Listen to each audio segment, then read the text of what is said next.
दोस्तों सुजलॉन एनर्जी की बात करें तो यहाँ पे बहुत बड़ी गुड न्यूज निकल के आ रही है। यानी गिरावट के बीच में खुशखबरी।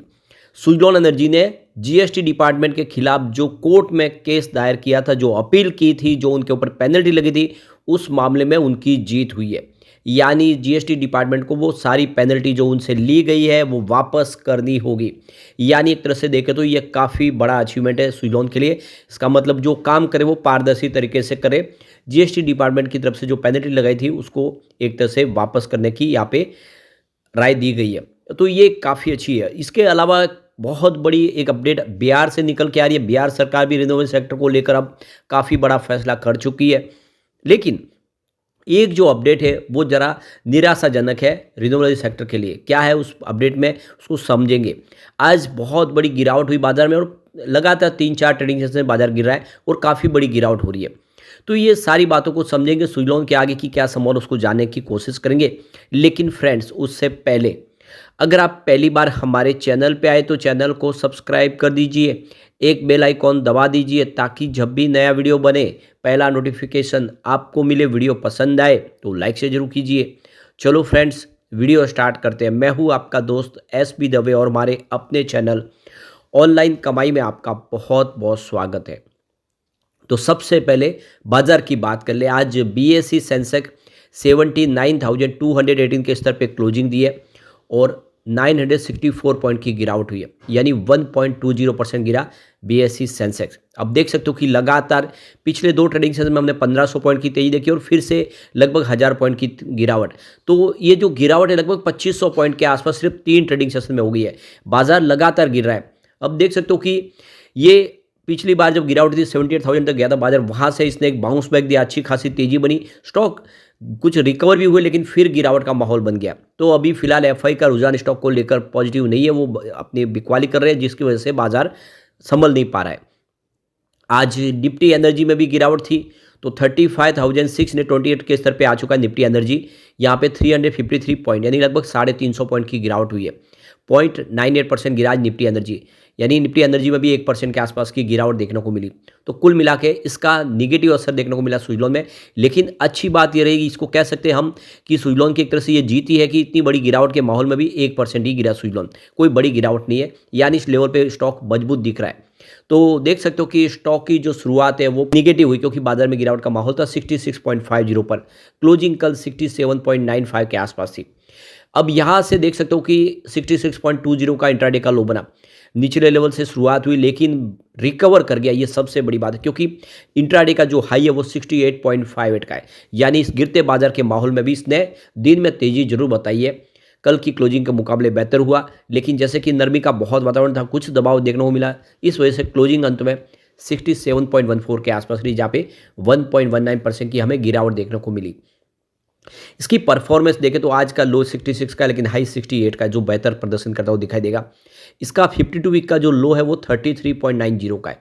यानी स्टॉक उस लेवल से काफ़ी बेहतर अभी भी दिखाई देगा, लेकिन हाई 86.04 का है।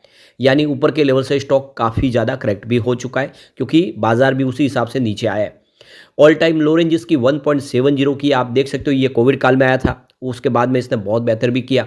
और इसकी जो ऑल टाइम हाई है वो 459 के, ये 2008 के पहले थी। उस समय बहुत बेहतर करता था, जबकि उस समय सुजलॉन के बारे में किसी को ज़्यादा पता नहीं था, न इसके कामकाज के बारे में पता था कि विंड एनर्जी क्या होती है।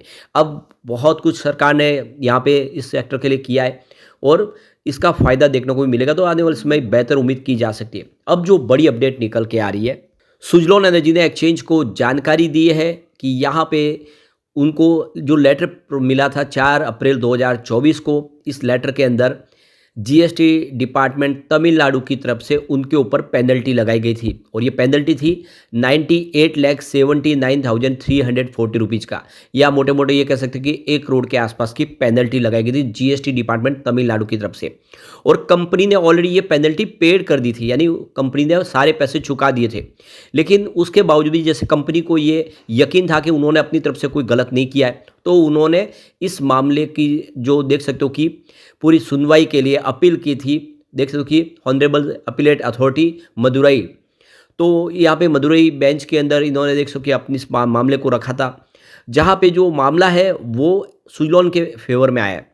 तो हॉनरेबल अपीलेट अथॉरिटी की तरफ से कंपनी की तरफ से जो यहाँ पे मामले को दर्ज किया गया था उसको मॉडिफाइड कर दिया गया, ऑर्डर को रिड्यूस कर दिया, जो डिमांड थी उसको काफ़ी कम कर दिया। यानी ये जो रकम थी वो रकम को बहुत नीचे किया, यानी जहाँ पे 1 करोड़ के आसपास की पेनल्टी लगाई गई थी वो हॉनरेबल देख सकते हो अपीलेट अथॉरिटी ने सिर्फ 1 लाख में बदल दिया। यानी जो पेनल्टी जुर्माना है वो 1 लाख कर दिया गया, और बाकी की जो रकम है जिसमें आप देखें 97,79,340 रुपीज़ की रकम ऑलरेडी दे दिया है सुजलॉन यहाँ पे जीएसटी डिपार्टमेंट को, वो रिफंड करना होगा। अब सरकार से पैसे सुजलॉन को वापस मिलेंगे। तो ये बहुत बड़ी एक अचीवमेंट है सुजलॉन के लिए और एक जीत कह सकते हैं सुजलॉन की। तो ये काफ़ी बड़ी राहत मिल चुकी है सुजलॉन को। अब एक जो बड़ी अपडेट निकल के आ रही है बिहार से। बिहार बहुत जल्द रिन्यूएबल एनर्जी सेक्टर के लिए नई पॉलिसी का ऐलान करने जा रहे हैं। अब जैसे कि आपको ये पता ही होगा कि चाहे राजस्थान हो, गुजरात हो, तमिलनाडु, कर्नाटका, ये सारे जो बॉर्डर राज्य है वो लगातार रिन्यूएबल एनर्जी में बहुत आगे है, लेकिन मध्य प्रदेश हो, उत्तर प्रदेश, बिहार बहुत पीछे रह गए। अब बिहार भी इसमें आगे निकलना चाहता है, तो बिहार बहुत जल्द इसमें रिन्यूएबल एनर्जी सेक्टर के लिए एक नई पॉलिसी का ऐलान करने जा रहा है। तो बिहार बिजनेस कनेक्ट 2024 समिट के दौरान ये बात कही गई है। इस समिट के दौरान यहाँ पे बिहार सरकार की तरफ से नई पॉलिसी को लेकर ऐलान किया गया है, और देख सकते हो कि जल्दी कैबिनेट की तरफ से इसके ऊपर अप्रूवल दिया जाएगा। तो देख सकते हो कि बिहार चैम्बर्स कॉमर्स और इंडस्ट्रीज की तरफ से इनको यहाँ पे पॉलिसी बनाने के लिए सरकार को सजेशन दिया गया है, जिसके ऊपर सरकार जल्दी ही कुछ नया पॉलिसी लेकर आएगी। तो ये जो बिजनेस इंडस्ट्रीज है उनका कहना है कि एक सिंगल विंडो क्लियरेंस सिस्टम बनाना चाहिए, जल्द से जल्द सारे अप्रूवल हो तो तेज़ी से इसमें निवेश बढ़े।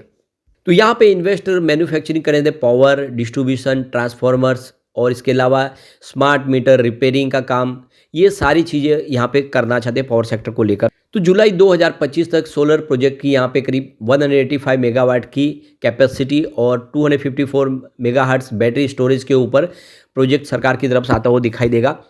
और सरकार आने वाले समय बहुत सारे नए बैटरी एनर्जी स्टोरेज के प्रोजेक्ट और दूसरे और प्रोजेक्ट भी शुरू करने जा रहे हैं। तो एक अपॉर्चुनिटी बिहार से दिखाई दे रही है, बिहार सरकार की तरफ से पहल की गई है। तो आने वाला समय जो होगा उसमें हो सकता है सुजलॉन भी कुछ अपने लिए अपॉर्चुनिटी तलाशे। लेकिन एक जो नई अपडेट और निकल के आ रही है वो ज़रा डिसअपॉइंट करने वाली है। रिन्यूएबल एनर्जी के प्रोजेक्ट जो लगातार अब शुरू हो चुके हैं, लेकिन जो बहुत सारी कंपनियों की जो पीपीए साइन करने, जो एग्रीमेंट, पावर परचेस एग्रीमेंट, वो साइन नहीं हो रहे, वो डिले हो रहे, 12 मंथ डिले चल रहे। तो यहाँ पे देखो कि 80 से लेकर 90 गीगावाट जो प्रोजेक्ट अंडर पाइपलाइन है, और इसमें आप देखें तो 40 से लेकर 45 गीगावाट के जो प्रोजेक्ट है वो डिले है, अभी उनके लिए कोई पावर परचेस एग्रीमेंट साइन ही नहीं हुए। तो बिजली के लिए जो प्रोजेक्ट तैयार हो जाएंगे, लेकिन वो प्रोजेक्ट की अगर बिजली आगे नहीं बढ़ेगी तो क्या फ़ायदा होगा। तो ये ज़रूरी है कि ये जो जितने भी इस समय प्रोजेक्ट चल रहे हैं वो अलग अलग डिस्कॉम के साथ में उनके पीपीए साइन हो जाए। तो इसी को लेकर इकरा रेटिंग एजेंसी के वाइस प्रेसिडेंट विक्रम की तरफ से जो कहा गया है कि यहाँ पे लगभग 8 से 9 महीने का जो है डिफरेंट चल रहा है, उसमें गैप चल रहा है। जो इस समय प्रोजेक्ट चल रहे हैं और सामने उसके जो पावर परचेस एग्रीमेंट साइन हो रहे हैं उसमें काफ़ी ज़्यादा फ़र्क है। तो जितने प्रोजेक्ट आ रहे हैं उसके सामने उतने जो है प्रोजेक्ट है वो उसके खरीदार नहीं मिल पा रहे हैं, वो सारे पावर परचेस एग्रीमेंट साइन नहीं हो पा रहे। तो इससे आने वाले समय जो ये बिजली बनेगी उसको कहाँ पे खपाया जाएगा, ये सबसे बड़ी प्रॉब्लम है।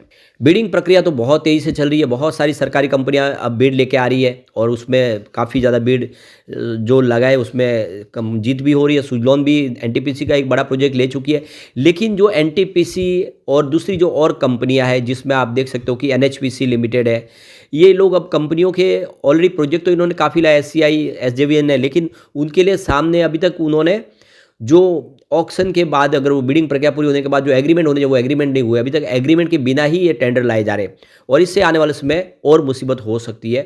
तो सबसे बड़ी बात है कि सरकार को जल्द से जल्द डिस्कॉम को मजबूत करना चाहिए। डिस्कॉम के लिए जो इसमें फाइनेंशियल चैलेंज है, जो टैरिफ डिस्प्यूट्स है, पॉलिसी में कुछ अभी भी कमी है, उसको बदल के सब कुछ ठीक करके ग्रिड इंफ्रास्ट्रक्चर को मजबूत करना चाहिए ताकि ज़्यादा से ज़्यादा डिस्कॉम है जल्द से जल्द ग्रीन एनर्जी के लिए जो खरीदार वो बन जाए और वहाँ से वो पावर परचेज एग्रीमेंट साइन कर ले ताकि आने वाले कुछ सालों के लिए वो बिजली ग्रीन एनर्जी के माध्यम से उनको सप्लाई हो पाए। तो ये अभी सरकार को इसके लिए बहुत कुछ करना होगा, तभी जाके इस सेक्टर में संभावना पॉजिटिव बनेगी, वरना बिजली बनेगी उसका निपटारा होना चाहिए, उसका आगे डिस्ट्रीब्यूशन होना चाहिए, उसके बिना सब कुछ ठीक नहीं है। तो ये सरकार को इसके लिए स्टेप उठाने होंगे। अभी भी बहुत कुछ यहाँ पे करना बाकी है सरकार के लिए। लेकिन फ्रेंड्स, कोई भी इन्वेस्टमेंट करने से पहले अपने फाइनेंशियल एडवाइज़र से एडवाइस ले ले या अपना खुद का रिसर्च करें, क्योंकि मैंने वीडियो आपके एजुकेशनल पर्पज़ के लिए ही बनाया। वीडियो पसंद आए तो लाइक से ज़रूर कीजिए और चैनल को सब्सक्राइब कर दीजिए। Thank you friends.